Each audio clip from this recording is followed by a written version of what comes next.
राधे राधे दर्शकों, वैदिक टीवी में आप सबका स्वागत है और मैं हूं मेघा।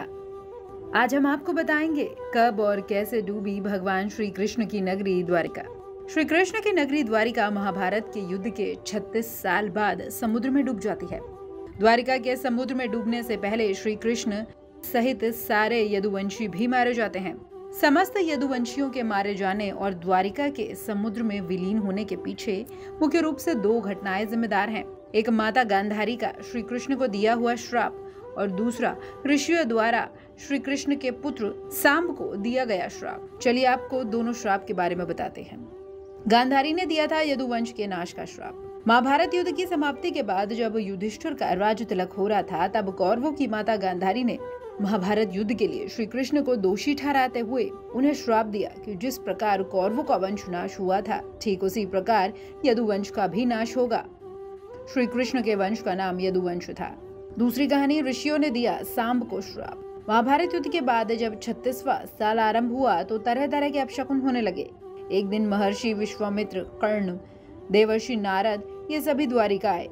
वहां यादव कुल के कुछ नवयुवकों के साथ वो मजाक करने लगे। श्री कृष्ण के पुत्र सांब को स्त्री के वेश में ऋषियों के पास ले गए और कहा, ये स्त्री गर्भवती है, इसके गर्भ से क्या उत्पन्न होगा। ऋषियों ने देखा कि ये युवक हमारा अपमान कर रहे हैं, तो क्रोधित होकर उन्होंने श्राप दिया, श्री कृष्ण का ये पुत्र वृषणी और अधिकवंशी पुरुषों का नाश करने के लिए एक लोहे का मूसल उत्पन्न करेगा, जिसके द्वारा तुम जैसे क्रूर और क्रोधी लोग अपने समस्त कुल का संहार करोगे। उस मूसल के प्रभाव से केवल श्री कृष्ण और बलराम ही बच पाए थे। श्री कृष्ण को जब ये बात पता चली तो उन्होंने कहा, ये बात अवश्य सत्य होगी। समुद्र में डूबे हुए द्वारका नगरी के अवशेष। मुनियों के श्राप के प्रभाव से दूसरे दिन ही सांब ने मूसल उत्पन्न किया। जब ये बात राजा उग्रसेन को पता चली तो उन्होंने उस मूसल को चुराकर समुद्र में डलवा दिया। इसके बाद राजा उग्रसेन और श्री कृष्ण ने नगर में घोषणा करवा दी, आज से कोई भी वृषणी व अधिकवंशी अपने घर में मदिरा तैयार नहीं करेगा। जो भी व्यक्ति छिपकर मदिरा तैयार करेगा उसे मृत्यु दंड दिया जाएगा।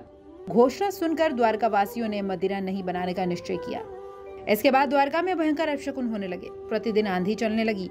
चूहे इतने बढ़ गए कि रास्तों पर इंसानों से ज्यादा चूहे दिखाई देने लगे थे।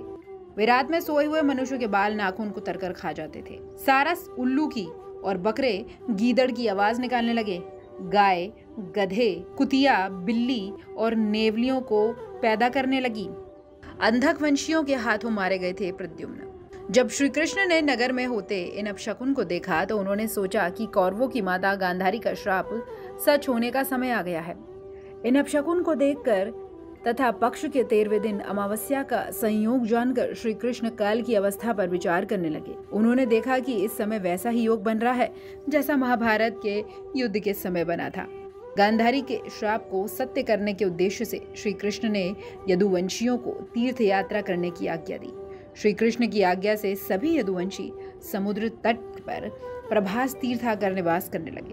प्रभास तीर्थ पर रहते हुए एक दिन जब अंधक व वैष्णी वंशी आपस में बात कर रहे थे, तब सात्यकी ने आवेश में आकर कृतवर्मा का उपहास और उसका अनादर कर दिया। कृतवर्मा ने भी कुछ ऐसे शब्द बोल दिए जिससे सात्यकी को गुस्सा आ गया और उसने कृतवर्मा का वध कर दिया। यह देखकर अंधक वंशियों ने सात्यकी को घेर लिया और हमला कर दिया। सात्यकी को अकेला देख श्री कृष्ण के पुत्र प्रद्युम्न उसे बचाने दौड़े। सात्यकी और प्रद्युम्न अकेले ही अंधक वंशियों से भिड़ गए, लेकिन संख्या में अधिक होने के कारण वो अंधक वंशियों को हरा नहीं सके और अंत में उनके हाथों मारे गए। यदुवंशियों के नाश के बाद अर्जुन को बुलवाया था श्री कृष्ण ने। अपने पुत्र और सात्यकी की मृत्यु से क्रोधित होकर श्री कृष्ण ने एक मुट्ठी एरका घास उखाड़ ली। हाथ में आते ही वो घास वज्र के समान भयंकर लोहे का मूसल बन गई। उस मूसल से श्री कृष्ण सभी का वध करने लगे। जो कोई भी वो घास उखाड़ता वो भयंकर मूसल में बदल जाती। उन सभी मूसल के एक ही प्रहार से सबके प्राण निकल जाते। उस समय काल के प्रभाव से अंधक, भोज, शिनी और वृषणी वंश के वीर मूसलों से लड़ते हुए एक दूसरों का वध करने लगे। यदुवंशी भी आपस में लड़ते हुए मरने लगे। धीरे धीरे यदुवंशियों को मरता देख श्री कृष्ण ने दारुक से कहा, तुम अभी हस्तिनापुर जाओ और अर्जुन को पूरी घटना बताओ और उसे द्वारका ले आओ। दारुक ने ऐसा ही किया। इसके बाद श्री कृष्ण बलराम को उसी स्थान पे रहने का कहकर द्वारिका लौट आए। बलराम जी के स्वधाम गमन के बाद श्री कृष्ण ने द्वारका आकर पूरी घटना अपने पिता वासुदेव को बताई। यदुवंशियों के संहार की बात जानकर उन्हें बहुत दुख हुआ। श्री कृष्ण ने वासुदेव से कहा, आप अर्जुन के आने तक स्त्रियों की रक्षा करें। उस समय बलराम जी वन में मेरी प्रतीक्षा कर रहे हैं, मैं उनसे मिलने जा रहा हूँ। जब श्री कृष्ण ने नगर में स्त्रियों का विलाप सुना तो उन्हें सांत्वना देते हुए कहा, शीघ्र ही अर्जुन द्वारिका आएंगे, वो तुम्हारी रक्षा करेंगे। वन में जाकर श्री कृष्ण ने देखा कि बलराम समाधि में लीन है। देखते ही देखते उनके मुख से सफेद रंग का बहुत बड़ा सांप निकला और वो समुद्र की ओर चला गया। उस सांप के हजारों सिर थे। समुद्र ने स्वयं प्रकट होकर भगवान शेषनाग का स्वागत किया।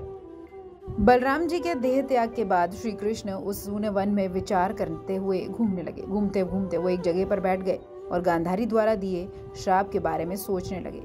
देह त्यागने की इच्छा से श्री कृष्ण ने अपनी इंद्रियों का संयमित किया और समाधि की अवस्था में पृथ्वी पर लेट गए। जिस समय भगवान श्री कृष्ण समाधि में लीन थे, उसी समय जरा नाम का एक शिकारी हिरणों का शिकार करने के उद्देश्य से वहां आया। उसने हिरण समझकर दूर से ही श्री कृष्ण पे बाण चला दिया। बाण चलाने के बाद जब वो अपने शिकार को पकड़ने के लिए आगे बढ़ा तो उसने देखा कि वहां पर भगवान श्री कृष्ण हैं। उसके बाद उस शिकारी को अपनी भूल का एहसास हुआ। तब श्री कृष्ण ने उसे आश्वासन दिया। इधर दारुक ने हस्तिनापुर जाकर यदुवंशियों के संहार की पूरी घटना पांडवों को बता दी थी। ये सुनकर पांडवों को बहुत शोक हुआ। अर्जुन तुरंत ही अपने मामा वसुदेव से मिलने के लिए द्वारका चल दिए। अर्जुन जब द्वारका पहुंचे तो वहां का दृश्य देखकर उन्हें बहुत दुख हुआ। श्री कृष्ण की रानियां उन्हें देखकर रोने लगी। उन्हें रोता देखकर अर्जुन भी रोने लगे और श्री कृष्ण को याद करने लगे। इसके बाद अर्जुन वसुदेव जी से मिले। वसुदेव जी ने अर्जुन को कहा कि शीघ्र ही द्वारका समुद्र में डूबने वाली है, इसलिए तुम सभी नगरवासियों को अपने साथ ले जाओ। वसुदेव की बात सुनकर अर्जुन ने दारुक से सभी मंत्रियों को बुलाने के लिए कहा। मंत्रियों के आते ही अर्जुन ने कहा, मैं सभी नगरवासियों को यहाँ से इंद्रप्रस्थ ले जाऊंगा, क्योंकि शीघ्र ही ये नगर समुद्र में डूब जाएगा। अर्जुन ने मंत्रियों से कहा, आज से 7वें दिन सभी लोग इंद्रप्रस्थ के लिए प्रस्थान करेंगे, इसलिए आप जल्द ही इसकी तैयारियां शुरू कर दें। अगली सुबह श्री कृष्ण के पिता वासुदेव जी ने भी अपने प्राण त्याग दिए। अर्जुन ने विधि विधान से उनका अंतिम संस्कार किया। वसुदेव जी की पत्नी देवकी, भद्रा, रोहिणी और मदिरा भी चिता पर बैठकर सती हो गई। इसके बाद अर्जुन प्रभास तीर्थ में मारे गए सारे यदुवंशियों का भी अंतिम संस्कार करने लगे। 7वें दिन अर्जुन श्री कृष्ण के परिजनों तथा सभी नगरवासियों को लेकर इंद्रप्रस्थ की ओर चल पड़े। उन सभी के वहां से जाते ही द्वारिका नगरी समुद्र में डूब गई। ये दृश्य देखकर सभी को बहुत आश्चर्य हुआ।